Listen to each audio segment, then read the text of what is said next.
আসসালামু আলাইকুম শেখ। ওয়ালাইকুম আসসালাম রহমতুল্লাহ বরকাত। আমি নিউ ইয়র্ক থেকে বলছি। জি বলেন। আমি আপনার একটা আলোচনায় আমি শুনেছিলাম, আমি যেটা বুঝেছিলাম যে নবীজি মোহাম্মদ সাল্লাল্লাহু আলাইহি সাল্লাম উনি তো তাহাজ্জুদের নামাজ পড়তেন ৮ আর ৩ রাকাত মিলিয়ে ১১ রাকাত মোট। জি। তো সেইটাই হলো মানে তারাবি নামাজ নাকি মানে রমজান মাসে ওই ১১ রাকাতই উনি তারাবি হিসাবে পড়তেন। হুম।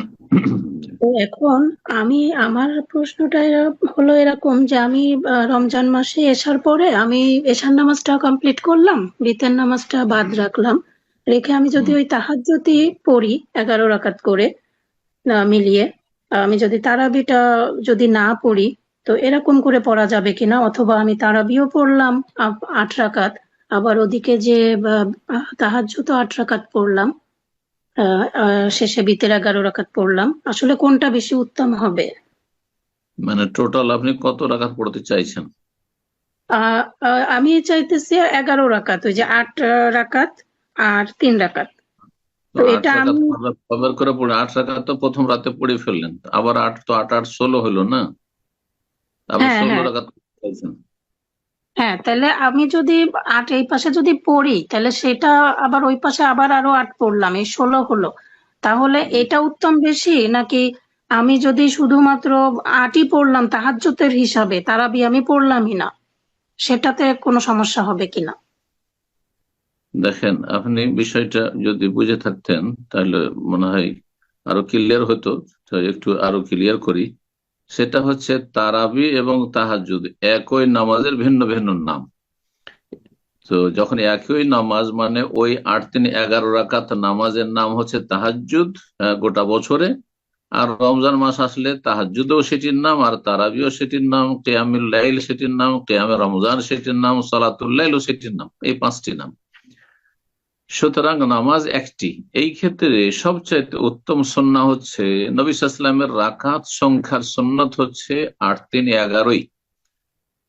মা আয়েশা রাদিয়াল্লাহু তাআলা আনহা বর্ণনা করেছেন, মা কানা ইয়াজিদু ফি রমাদান ওয়ালা ফি গায়রিহি আলা ১১ রাকাতান। রাসূলুল্লাহ সাল্লাল্লাহু আলাইহি ওয়াসাল্লাম রমজান মাসে হোক আর অন্য কোনো মাসে হোক ১১ রাকাতে বেশি পড়তেন না, কিন্তু অনেক লম্বা করে দীর্ঘায়িত করে পড়তেন। ২ রাকাত সালাতেই ধরেন ১ ১ ঘন্টা, যে এইভাবে পড়তেন, লম্বা করে পড়তেন। সাহাবায়ে কেরাম এই কোয়ালিটিটা এইভাবে রেখেছিলেন। তারপরে ধীরে ধীরে ধীরে ধীরে মানুষের হিম্মতটা দুর্বল হয়ে গেল, যে এত লম্বা করে সালাত আদায় ২ রাকাত পড়তে ১ ঘন্টা লাগিয়ে দেওয়া বা ৪০ ৫০ মিনিট লাগিয়ে দেওয়া, আজকাল তো কাউকে পাওয়া যাবে না এরকম হিম্মতের। ইল্লা মাশাআল্লাহ, আল্লাহর কিছু বান্দা বান্দি হয়তো আছে। তো তখন, হ্যাঁ, তখন মুসলিম কিছু ওলামারা কি করলেন, এত লম্বা না করে এর, হ্যাঁ, বদলে কি করে, এর পরিবর্তে কি করলেন, তারা রাকাত সংখ্যা বাড়িয়ে দিলেন। রাকাত সংখ্যা বাড়িয়ে দিলেন।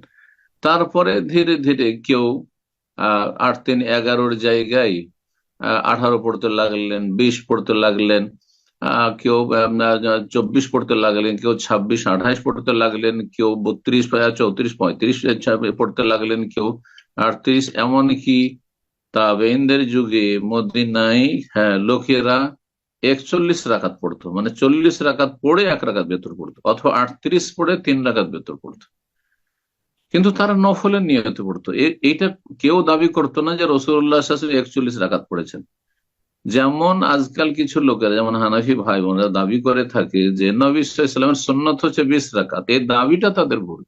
বাকি নফলের নিয়তে যদি ২০ পড়েন প্লাস ১ রাকাত, অথবা ৩ রাকাত পড়ে ২১ বা ২৩ পড়েন নফল মনে করে, কোনো অসুবিধা নেই, নফল সারা রাত পড়তে পারেন। তো আপনাকে পরামর্শ দেব, সবচেয়ে ভালো যদি এই ৮ রাকাতকে দীর্ঘায়িত করে পড়তে পারেন, সবচেয়ে ভালো লম্বা লম্বা খেরাতে, লম্বা লম্বা সেজদায়, রুকুতে।